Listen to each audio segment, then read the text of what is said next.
as melhores fotos do mundo, elas são normalmente publicadas em revista, em competições, elas são faladas em fóruns de fotografia, elas são faladas pelos profissionais de fotografia. E normalmente, todas essas fotos famosas, elas carregam alguns elementos em comum. Então nesse vídeo eu vou te mostrar quais são alguns dos elementos que fazem as fotos ficarem boas.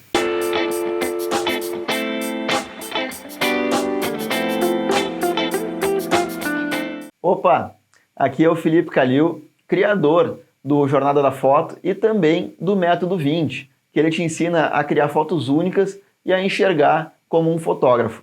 E também eu estou toda semana colocando conteúdo novo aqui para fazer tu aprimorar a tua fotografia. Então, bora aprimorar a nossa fotografia. E a primeira coisa que todas as fotos boas têm em comum é que elas têm uma conexão com o objeto que está sendo fotografado. E o que eu quero dizer com isso? Que todos os fotógrafos, sejam eles profissionais ou não, eles gostam tanto de fazer aquilo que eles acabam desenvolvendo uma conexão muito grande com o objeto. Por exemplo, se é um fotógrafo de retratos e tu gosta muito de fazer retratos, tu cria essa habilidade de conectar com o objeto, tu tem essa conexão. Se tu é um fotógrafo de paisagens, tu começa a criar essa conexão com a natureza e isso transparece nas tuas fotos. Se tu é um fotógrafo jornalístico, tu começa a criar conexão com tudo que tu fotografa. E isso fica muito nítido nas fotos desses profissionais, que eles passam anos e anos criando essa conexão. Mas não quer dizer que tu vai precisar de anos e anos para criar essa conexão também. É só tu entender o que tu gosta de fotografar e por que tu fotografa e como é que tu pode melhorar a tua fotografia ao longo do tempo. Eu, por exemplo, eu gosto muito de fotografias de paisagens.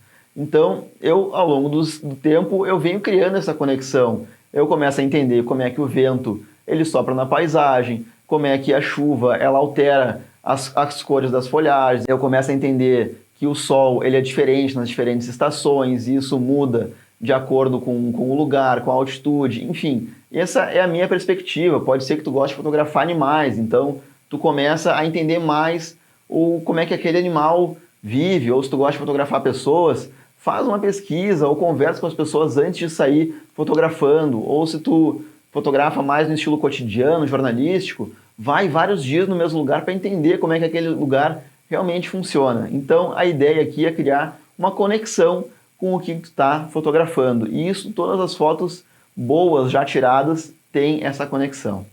E seguindo aqui, eu diria para tu usar um plano de fundo mais simples. Se tu for ver várias fotos famosas, eles simplificam tanto, eles conseguem eliminar todas as distrações de uma maneira que tu preste atenção só no objeto, só no que está sendo fotografado. Então, tu não tem distrações, tu não começa a olhar para o canto, para os lados, tu foca só no objeto. E isso aí sim chama atenção e tu pode ver, eu sempre dou o exemplo aqui daquela foto da garota afegã, não tem nada no fundo, é só ela, então tu só consegue olhar para o rosto dela. Ou várias outras fotos aqui, aquela foto famosa do pessoal sentadinho nos bancos do banco não, da construção, né, naquela viga de ferro. Tu pode ver que o fundo não tem nada, então ela dá um contexto, ela mostra que é numa obra, mas o plano de fundo ele não te atrapalha. Enfim, várias dessas fotos, a grande maioria delas, tem um plano de fundo mais simples, mais simplificado. Então quando for fotografar, esteja sempre atento também a esse plano de fundo. Se tu está fotografando num lugar que tenha, sei lá, tenha árvores e os galhos das árvores estão te atrapalhando, tenta virar para um plano que não tenha tantos galhos ou que a folhagem ela meio que fique mais plana, digamos assim. Ou na praia, tenta tirar as pessoas de trás da tua foto, tenta fotografar com o mar. Enfim, aqui a ideia é simplificar o plano de fundo ao máximo. E nessa aqui, mais em respeito à edição de foto, é sobre não editar demais a foto, na verdade. Muitas vezes, quando a gente está começando, ou até mesmo fotógrafos já experientes, eles pesam demais a mão e fica muito pesada a edição. E o que mais se pesa nas fotos, principalmente quem está começando, é a saturação. Eu sei que fica bonito a gente saturar as cores, mas vai com calma naquele slider de saturação, porque hoje está muito fácil. Tu pega um botãozinho e arrasta para o lado, e aí ele satura todas as cores de uma vez. Só que tem dois sliders. Eu vou recomendar que tu use o segundo, que tem o da saturação no Lightroom e logo embaixo tem o da vibrância, ou da vibração. Esse segundo, ele é um pouco mais inteligente. Eu ainda quero que tu seja sutil nesse ajuste, mas usa a vibração ao invés da saturação. Ela é muito mais natural, principalmente com tons de pele. Esse slider de vibração ele não deixa a tua pele estourando, os verdes ficam mais bonitos, os azuis também. Ele é um pouco mais inteligente, então eu recomendo usar a vibração. Tá, e me diz uma coisa aqui. Tu sabe exatamente o que tu quer fotografar? Não adianta nada tu saber mexer na tua câmera, regular o triângulo de exposições, mudar o ISO, a abertura de diafragma e a abertura e a velocidade do obturador, porque se tu não sabe o que tu vai fotografar. Então, saber o que tu vai fotografar, em qual luz tu vai fotografar, qual a composição que tu vai usar é muito importante. Fazendo uma analogia com a cozinha, é mais ou menos com a ideia de tu saber uma receita de cor e aí tu não colocar alguns temperos que fazem diferença na receita final. Por exemplo, tu sabe que tu quer fotografar, mas aí tu não sabe em qual luz é melhor, né, para aquele objeto. Tu não sabe como tu vai compor aquele objeto para chamar mais atenção no quadro. Tu não sabe qual cor tu enfatizar ou não. Tudo isso aí é a tua visão fotográfica, tu precisa ter ela bem definida. E outra dica aqui é tu usar sempre padrões na tua fotografia. O que eu quero dizer com isso?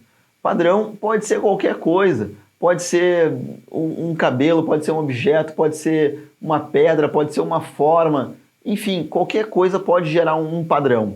E isso traz muito mais interesse pela tua fotografia.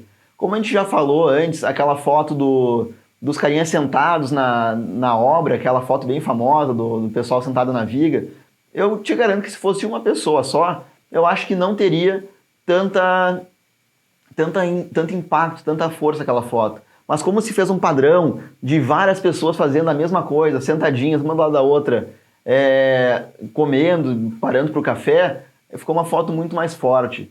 E existem várias outras fotos que usam os padrões e até mesmo eles quebram os padrões. E são quando a tua foto fica muito forte. Tem um padrão, e aí lá pelos tantos, aquele padrão é quebrado. Um cara que usa muito isso aí nas fotos é o Steve McCurry. Ele usa muitos padrões de cor ou muitos padrões de repetições, né? E aí, de repente, ele quebra e torna as fotos dele muito atraentes. Eu gosto bastante dele por conta disso. E eu já te falei sobre usar um fundo simples, né? Para não distrair tanto, não ter tanta coisa que chame atenção no fundo. E agora, além disso, além de usar um fundo simples, eu quero que tu separe o teu objeto do fundo. Como, por exemplo, aqui nessa situação que eu tenho esse fundo e vocês conseguem ver que tem alguma profundidade entre a minha pessoa aqui e o fundo. Por quê? Porque tem essa mesa aqui atrás que dá uma ideia de profundidade e tem uma luz que bate aqui e meio que me recorta pro fundo. Então, eu criei essa separação. O fundo também, eu estou um pouco mais claro e o fundo está um pouco mais escuro. Tudo isso aí são técnicas para separar o objeto do fundo. E tem várias outras que podem ser usadas também. Mas tu criando essa dimensão, essa profundidade, tu vai chamar mais atenção para o objeto e não para o fundo na tua foto. E seguindo nessa linha de chamar atenção para o teu objeto ou para o que tu quiser chamar atenção na tua foto, tu pode usar as linhas guia também, que nada mais são que alguma linha ou alguma coisa que tu acha na tua foto que guie o olhar do visualizador. Pode ser que nem essa foto da Golden Gate aqui. A própria ponte, ela guia o olhar do espectador. Ou pode ser o trilho dos trens também. Ou pode ser qualquer linha. E ela não precisa ser implícita. Pode ser imaginária também essa linha. Para chamar a atenção de quem está vendo. Então, tu pode colocar no primeiro plano, como essa foto aqui, os trilhos do trem. E aí, o túnel lá no fundo, que seria a parte principal da foto. Ou se é um retrato, tu pode usar as linhas do teto, ou as linhas de qualquer lugar, ou as linhas das árvores, dos galhos das árvores para levarem pro teu objeto principal. E essa aqui eu acho que, se não é a melhor, é a segunda melhor, que eu vou falar mais para o final. Mas essa aqui é simplificar tuas fotos. E o que eu quero dizer com isso? A maioria das fotos famosas e que a gente conhece hoje, elas são simples. Elas não precisam de muitas camadas para tu entender ela. Tu bate o olho, tu já consegue entender a foto. e também não tem distrações, como a gente já falou antes. Então, praticar esse estilo de fotografia, tentar tirar o máximo da tua foto para que fique só o central, o que tu quer falar nela, assim tu vai ter uma foto muito mais potente, muito mais poderosa. E outra coisa que as fotos famosas elas têm em comum é que elas são fotografadas de ângulos diferentes. Pega, por exemplo, a Torre Eiffel, ou sei lá, a Torre Eiffel eu gosto de usar esse exemplo porque todo mundo conhece. Quantas vezes a pessoa fotografou reto na Torre Eiffel aquela foto que tá só a Torre Eiffel? É legal, mas as grandes fotos, eu te garanto que se tu desse para um fotógrafo profissional, ele faria essa foto, mas ele te mostraria uma outra foto muito diferente, de algum ângulo diferente. Pode ser que ele fique bem embaixo da Torre Eiffel, ou ele procure algum lugar um pouco mais alto, ou ele nem fotografe toda a Torre Eiffel, ou só uma parte dela, para tu conseguir, que tu consiga ainda entender que ela é a Torre Eiffel e ela vai te chamar mais atenção. Ou como esse castelo da Alemanha aqui. Ele é muito, muito fotografado. Eu nem sei o nome dele, na verdade. Na verdade sei, mas eu não sei pronunciar. Eu vou deixar escrito aqui. Esse castelo foi fotografado muitas e muitas vezes no mesmo ângulo. E por mais que seja legal essa foto, uma hora tu começa a ver sempre a mesma coisa. Ah, olha só, fotografei esse castelo aqui. Aí tu vai ver, pô, é igual a foto que outra pessoa fotografou. Então, grandes fotógrafos, eles tentam ângulos diferentes, que é o caso dessa foto aqui. Olha só que diferente, ele conseguiu um ângulo mais alto, ele esperou um dia com nuvens e esperou o nascer ou o pôr do sol para fazer aquela fotografia. E olha que diferença. Tu ainda consegue entender que é o castelo aquele da foto, mas de um ângulo completamente diferente. E é isso que fazem as grandes fotos. E outra dica que eu te dou é para fotografar em outros estilos. Sim, não importa se tu gosta muito de fotografia de retrato, ou paisagem, ou fotografia de rua. Tu vai ganhar muito se tu vai fotografar algum outro estilo. Por exemplo, eu gosto muito de fotografia de paisagem, certo? Só que eu comecei a prestar muito mais atenção em formas, em linhas na própria paisagem, depois que eu comecei a estudar um pouco mais sobre fotografia de arquitetura, sobre como as linhas elas se complementam, como as linhas elas te levam a um ângulo, dependendo de como tu posiciona a tua câmera, um pouco mais baixo, um pouco mais alto, como que essas linhas elas vão estar sempre se modificando a nossa perspectiva. E esse é o ponto. Eu quero te dizer que por mais que eu goste de fotografia de paisagem, depois de eu fotografar alguma coisa de arquitetura, eu comecei a melhorar, incorporar alguns conceitos na minha fotografia de paisagem. E isso vale para retratos também. Se tu gosta de retratos e a fotografia de arquitetura, tu consegue combinar os conceitos dessas duas e fazer fotos melhores. Ou fotografias macro, enfim, tudo isso aí vai te ajudar a tu fotografar vários estilos diferentes, vão te ajudar para tu se tornar um fotógrafo melhor no campo que tu quer atuar. E a outra dica que eu te dou também é aprender com os teus erros, porque nada adianta tu fotografar sempre igual e não tentar ver onde é que tu está errando para melhorar, certo? Tu pode tentar, a foto está ficando borrada, por que ficou borrada? Ou por que eu não estou conseguindo esse fundo borrado que eu quero? Ou por que a minha foto está muito granulada? Tudo isso aí são erros que a gente comete na nossa jornada, na verdade. Até os profissionais, eu te garanto que eles cometem muitos erros. E tá tudo bem, isso aí serve como curva de aprendizado. Então, vê o que tu errou na foto, vê o que tu pode melhorar, tenta entender. E caso tu não saiba o que tu errou, pega uma pessoa mais experiente para te ajudar. Pega e mostra a foto, não gostei dessa foto, o que tu acha que pode ser melhorada? Ou o que tu acha que eu estou fazendo de errado aqui? Ou o que será que pode ser? Me dá alguma dica para tentar melhorar nessa foto. Isso sim vai fazer tu melhorar. E praticando, e errando e praticando, vai fazer sim tu te tornar um fotógrafo melhor, certo? E para encurtar esse caminho de aprender e errar, foi pensando nisso que eu criei o método 20 de fotografia.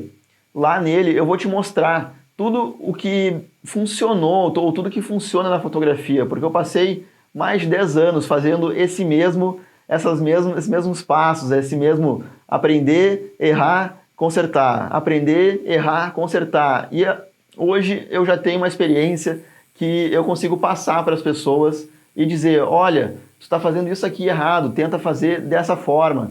Ou eu tento encurtar ao máximo o caminho delas, ensinando como enxergar a luz de uma maneira muito mais fácil, como tu vai poder compor a tua foto para chamar muito mais atenção, como que tu vai poder criar esse olhar fotográfico e fotografar como os profissionais fazem.